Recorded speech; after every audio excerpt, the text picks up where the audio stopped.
Vamos a hablar de reuniones y de borrachos. Vinimos a hablar. Tenemos con una nueva Marcos, columna. Una nueva columna de Marcos que lo iba a presentar yo, ¿no? Pero puedes presentarlo vos el libro. ¿Para qué lo voy a presentar yo? Bueno, vamos a hablar hoy de materiales para una pesadilla. En esta nueva edición, ahí los chicos tienen la anterior. Está la vieja. Un librito que salió en pandemia, que encontró un puñado de lectores durante la pandemia, que después consigue un premio importante, el Medife Filba, Sí. y que hoy es recuperado por Caja Negra. Y creo que también esta recuperación de Caja Negra lo hace circular en un contexto donde se resignifica y toma muchísimo más envión la propuesta del libro. Me parece que es traer y poner de relieve un texto que ha encontrado otros lectores a partir de este nuevo contexto, porque las obras literarias siempre movidas de su contexto de producción se catapultan, encuentran nuevos lectores, funcionan de otra manera y son otros libros, ¿no? En definitiva, el contexto también es parte de la producción autoral en algún punto. Sí, digo, el contexto de la pandemia, jugadísimo para sacar un libro. Y segundo, también decir que Caja Negra hoy tiene un envión muy grande y muchísimo lector de nicho de Caja Negra. Sí. Digo, también ahí está teniendo su boom. Sí, empieza como a funcionar en esa constelación que propone Caja Negra, que es que se acerca a la literatura weird, a la ciencia ficción pensada desde Latinoamérica, que es uno de las zonas que creo que la novela de Matio trabaja de una manera brillante.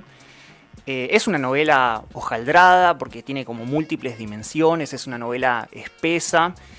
A mí, para pensar esta columna, se me ocurrieron proponer una serie de ventanas porque justamente el texto tiene una arquitectura tan pensada y tan sólida también en algún punto para hacer convivir tantas dimensiones que, bueno, pensar ciertas ventanas para entrarle y a partir de ahí pensar qué es lo que propone el texto, me pareció como una de las maneras más amables como para entrarle. En principio, creo que el encuadre que tiene en términos de género el libro es muy interesante. Yo creo que está dentro de lo que se puede pensar como el subgénero cyberpunk. Marcelo Acevedo hacía una distinción en una nota hace poco, cyberpunk con I latina, porque es un cyberpunk pensado en Latinoamérica, donde la brecha entre tecnología y de punta y una forma de vida degradada por las condiciones materiales arma un pliegue muy interesante para pensar qué tipo de territorio narrativo se puede habitar, cuáles ideas y qué fantasmas surgen de ese espacio. Y que también creo que ahí hay un elemento muy político que tiene el texto, que es la necesidad de pensar que esa tecnología de punta necesita de ese fondo trasero, ese patio trasero, y que no es un efecto no deseado, sino una condición necesaria. Me parece que el cyberpunk carga con esa misión política y que desde el género ya lo está pensando. Sí, no es pensar tal vez, digo, no es pensar como la consecuencia directa de ese avance de la ciencia, no sé, pienso en otras cosas que están laburando esto, no sé, salió la temporada nueva de Black Mirror, donde, digo, está la enclave de pensar, bueno, qué pasa con los avances y hasta dónde va a ir eso. Pero está bueno esto de ponerles ahí latín y de repensar en la periferia, digamos, que la consecuencia no es directamente del consumidor que va y accede a eso, sino eso, de todo lo que hay por debajo, todas las capas de sociedad, de civilización que hay por debajo y que todo este avance va, mientras nos hacen transmitir una idea de progreso, se va deteriorando todo, ¿no? Sí. Bueno, en términos de argumento, la novela trabaja sobre un personaje que está investigando una serie de materiales, registros y archivos que le deja a otro personaje al que él le tenía cierta admiración, incluso un amor, y a partir de ahí se recorre y se reconstruye la historia de un supuesto intelectual que era escritor que trabaja en la construcción de un dispositivo de persecución para desde el sector militar durante la última dictadura, atacar, capturar y, en definitiva, desaparecer a quienes ellos consideraban como subversivos. En paralelo, y con un salto temporal bastante amplio e importante, se piensa en una especie de ucronía en la cual existe un entorno virtual que es muy interesante cómo está construido porque funciona como un espacio donde los procesos actuales están acelerados y entonces es una manera de contar desde la ciencia ficción nuestra actualidad, donde una programadora profana cierta tecnología y cierto entorno virtual que ella está creando para armar una zona oscura que permite un acceso o una posibilidad de contacto con los muertos. Y ahí creo que la novela toca el núcleo que a mí más me interesó, porque es en este cruce entre tecnología y misticismo, donde aparecen las zonas que en cuanto a la narrativa son más productivas, son más maravillosas de atravesar, justamente pensando en cómo la literatura de ciencia ficción opera en espacios marginados o del sur global. Este esoterismo digital me parece un resultado increíble, ¿no? La posibilidad de recuperar el impulso místico y religioso que hay atrás de toda tecnología, que en definitiva no es más que un hechizo, ¿no? La magia es el inconsciente de la tecnología, y que hoy se expresa en términos de una tecnocracia que busca trascender la condición humana. Digo, ¿no? El envío de gente al cielo por Elon Musk es casi religioso en algún punto, y que en la novela está trabajado de una manera muy interesante, porque esta es como la segunda dimensión que me gustaría como reforzar. Este esoterismo digital tiene muchísima fuerza y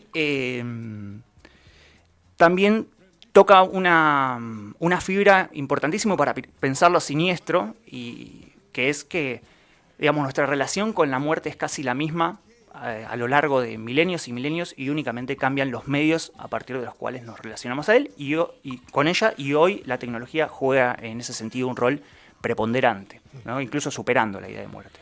E incluso los fantasmas digitales.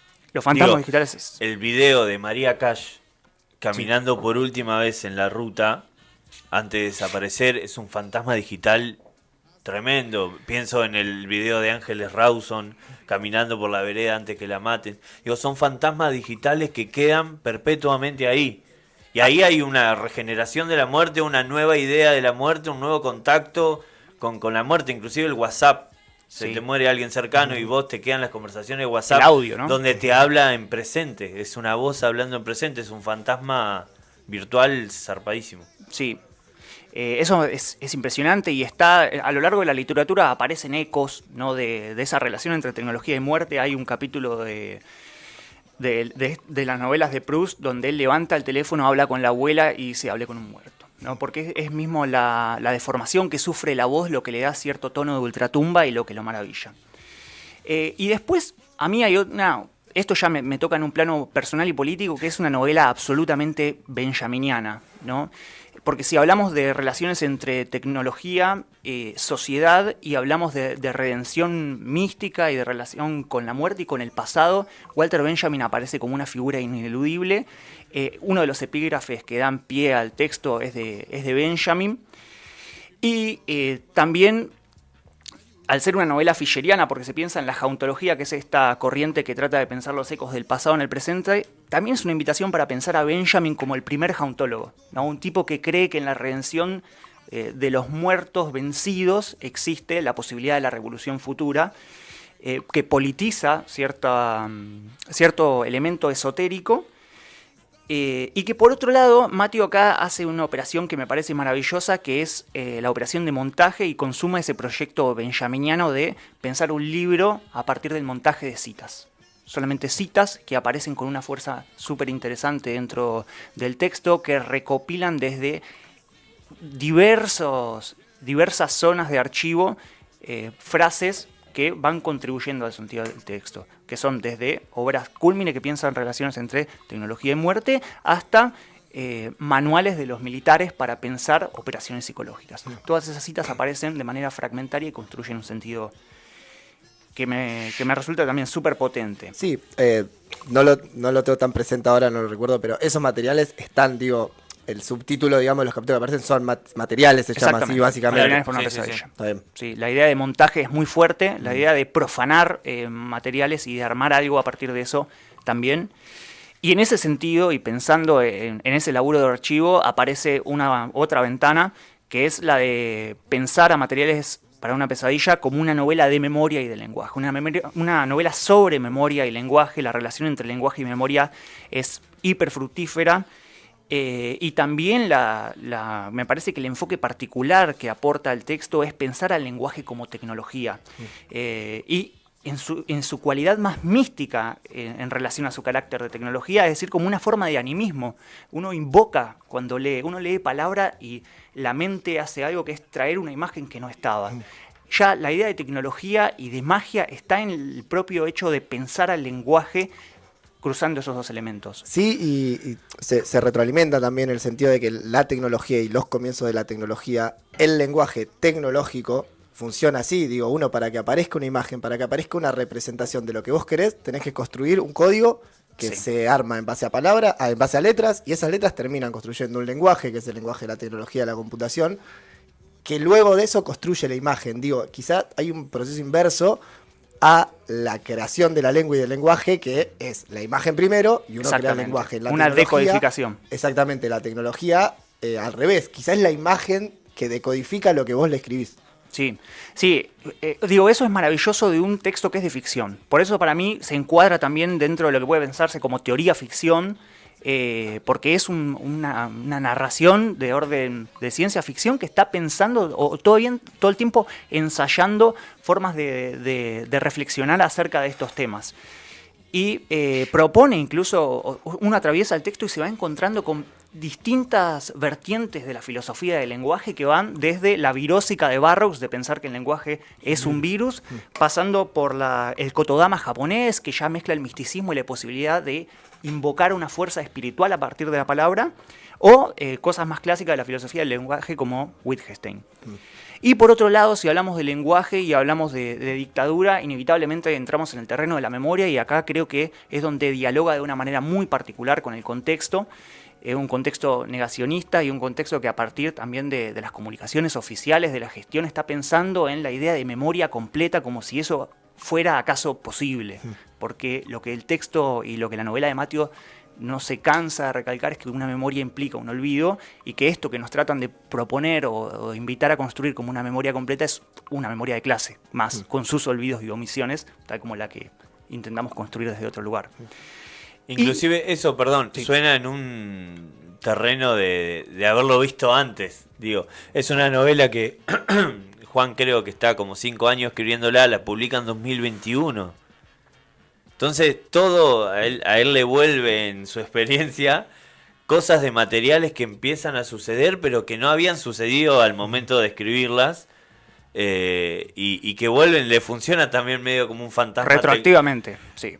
Pasa algo tecnológico que está ligado a materiales y le llega el mensaje. Le mandan un mensaje, che, mirá como materiales, le funciona inclusive a él como un fantasma tecnológico. Eso era lo de que revivían avatares, claro, que hacían hologramas con avatares de muertos, y hacían el holograma para charlar con él mediante una inteligencia artificial, que creo que fue en China sí, no me acuerdo en dónde fue, que claro, había pasado eso en medio en pandemia. Claro, sí. Y le llega a Juan todo el tiempo esta como información, como diciendo, che, está en tu libro.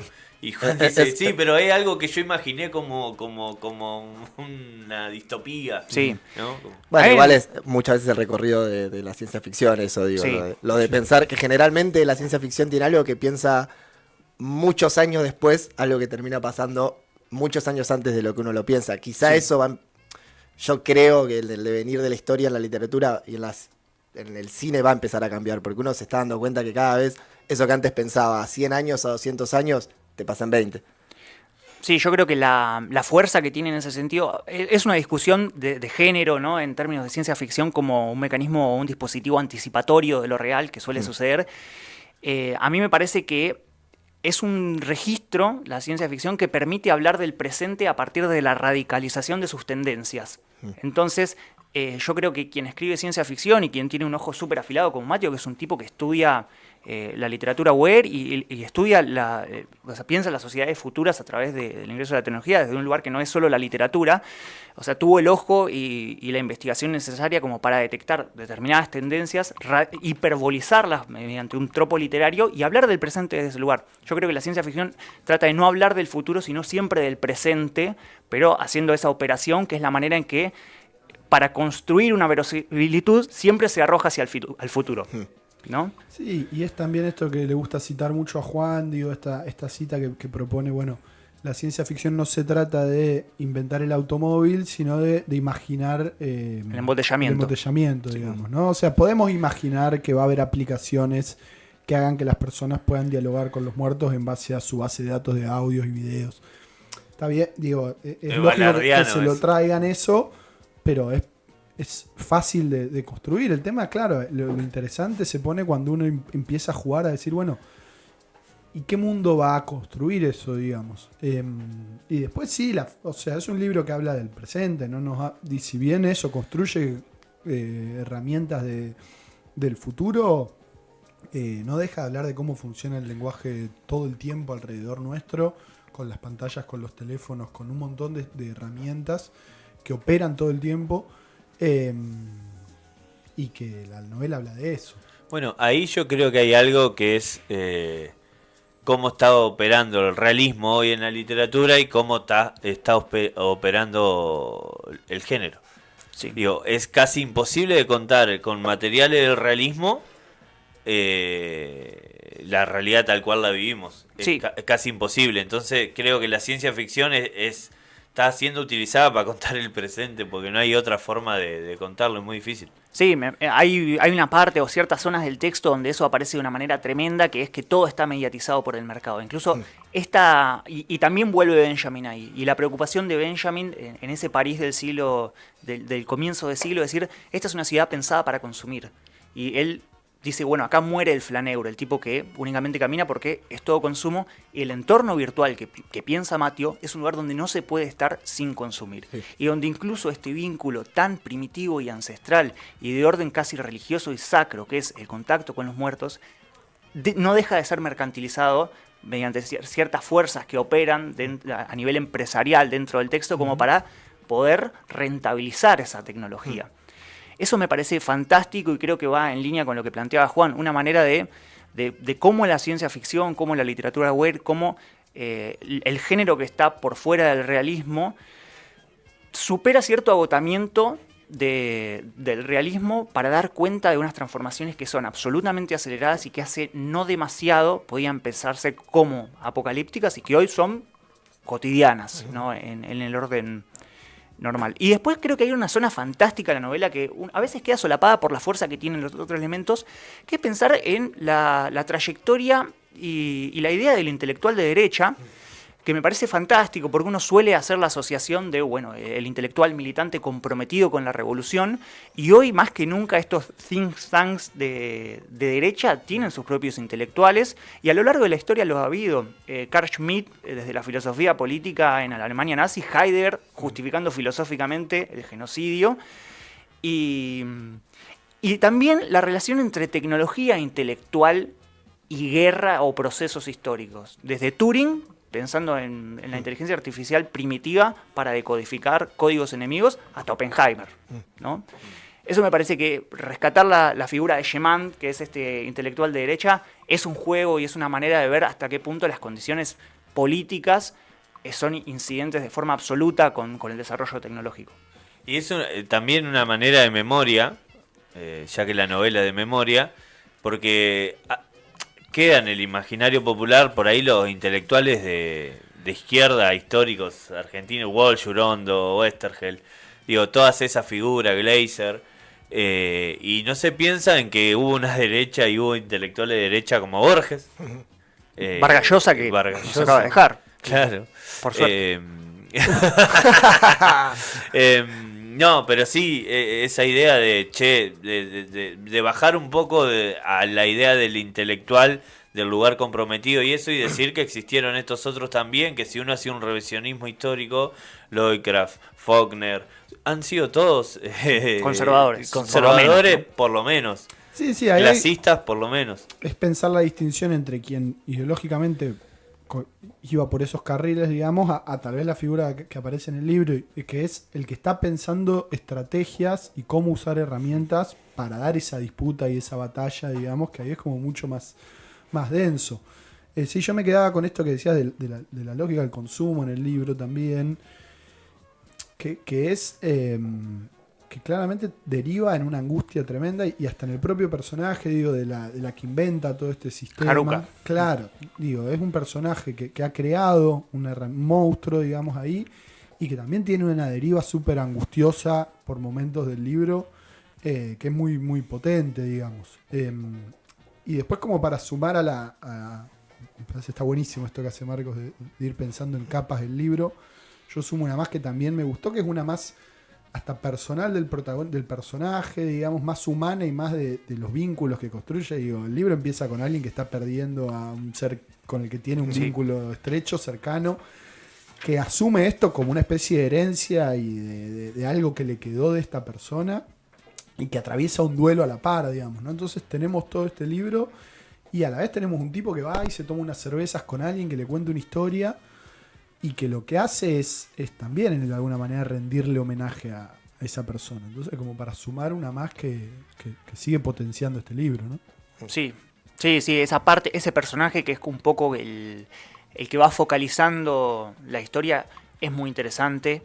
La relación y el pensamiento, y ahí es donde aparece la parte más ensayística, ¿no? Que son estas reflexiones acerca del lenguaje, acerca de la tecnología, son impresionantes. Sí, un poco el desenlace con este chamán virtual, también con lo que hablas del consumo, que a mí me pareció eso. A mí no cuentan el final que Mati no lo vamos a contar.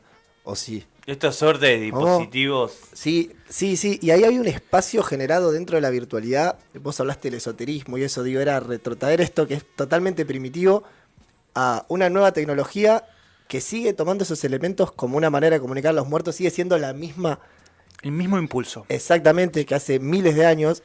Y ahí había para mí un espacio de terror dentro, que todo cerraba un espacio de terror, de opresión dentro de lo que era ese mundo virtual creado, que es terrible. A mí eso me sorprendió cuando lo leí por primera vez, cómo a nivel narrativo, digo, a nivel imagen. Se logra. Totalmente. Sí, yo creo que es un libro que desde lo analítico se puede pensar mucho desde otro libro de Caja Negra, que no me canso de recomendar porque yo creo que es una zona muy productiva a nivel literario, el cruce entre tecnología y esoterismo, que es Tecnosis, de Eric Davis, donde todo el tiempo se está trabajando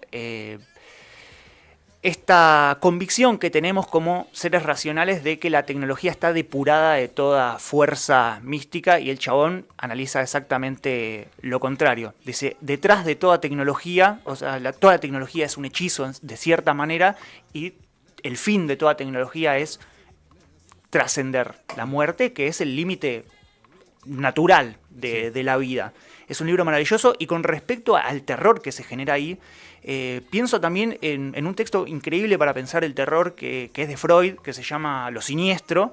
El libro tiene zonas de lo siniestro y está citado acá. Y Freud dice que pocas cosas han cambiado en la historia de la humanidad, menos que nuestra relación con la muerte. Lo único que cambia son las mediaciones. Sí, está Benjamin ahí también, y ese ángel de la historia que mira avanza todo para mirando atrás, para atrás, ruinas. digamos, ¿no? Entonces es eso, o sea, se construye a partir de los escombros, de los fantasmas. Y si bien este libro habla del futuro, habla del presente y demás, es eso, los miedos, los temores y las dudas son los mismos que hace. Sí. No tenemos respuesta para ninguno todavía, digamos, ¿no? Sí. Y bueno, por último, la indexación de referencias, que creo que tiene muchísimas, no solamente en este formato del montaje y del corte y pegue, sino también de la posibilidad que tiene de dialogar con otros textos, en particular Dick, desde el nombre de los personajes, de la función que ocupan los personajes, desde el delirio como enfermedades del lenguaje. Y bueno, Piglia, por ejemplo, con esa máquina paranoica de la ciudad ausente, hay todo un trazado referencial que está copadísimo y que creo que termina de darle forma a una novela multidimensional, muy potente, y que puede ser abordado desde zonas súper heterogéneas. Inclusive una novela súper poética. Poética en escritura, sí. Digo. Creo que en la segunda página empieza a jugar con este narrador que está pensando, digo, el amor viene a violentar la vida para convertirla en otra cosa, digo, tiene zonas de poesía zarpadas que se juntan con esos materiales y esa discusión sobre el lenguaje, y pensar el lenguaje. Bueno, la palabra dolor incluye el dolor, lo representa, que digo, toda esta zona poética también, que se le nota el gran lector de poesía que es Mateo, también está en la novela. Entonces, todas estas zonas que trajo Marco y que charlamos, están transitadas por un lenguaje poético. Y Sí. que cuando tiene que ser preciso y cuando solo requiere precisión. Y es conciso. Me Sí. parece una gran novela. Sí, la polifonía de voces en ese sentido que creo que contribuye a la multiplicidad de registros. Este narrador que tiene momentos de una reflexión súper profunda y que linda con lo poético, y después son las más narrativas que van al grano y que incluso que retoman cosas de géneros que no han tenido demasiada cabida en la ficción, como es el anime o las producciones japonesas, que siempre están pensando en torno a la tecnología y a una tradición muy espiritual que tienen ellos, y que acá se arma un montaje, un pastiche que funciona de forma óptima. Perfecto. Bueno, Excelente primera columna, querido Marcos. Muchas gracias. Estuve practicando toda la noche frente al espejo. excelente. Taca. Sí, yo hoy en el trabajo estaba. Aprovechamos Porque para tienen invitar pastiche. a este miércoles, Llegó tarde, Pedro. Miércoles. No, está bien igual, Este hay que viernes. recordarla. que se va a estar presentando materiales para una pesadilla. Ya lo acá en dijimos, La pero Plata. el público se renueva. Que Loco, aprendo, pero ¿ves? yo no estuve. Está bien. estuvo, porque Pedro estaba trabajando. Disculpa. Eh, ¿Cómo me igual cae la no sé pedo, no? bien los datos. No, así no, que- bueno. Es en Mascaró, Este la nueva viernes Mascaró. Mascaró, 18 horas. 18:30 horas. Con los fantasmas del futuro. Los Así fantasmas, los queridísimos fantasmas, Mika, Santi y Emi, que vayan. van a estar ahí rosqueando materiales, que es una novela que recomendamos un montón y que ya venimos desde Que que si arrancó prometemos, que, Plástico. prometemos que. No sé cuándo vamos a dejar de hablar de esta novela. El año que viene hablamos de vuelta, ya está. Bueno, gente, nosotros nos vamos un pequeño temita. Te agradecemos, Marcos, No, por la columna. Y volvemos con más Plástico Cruel.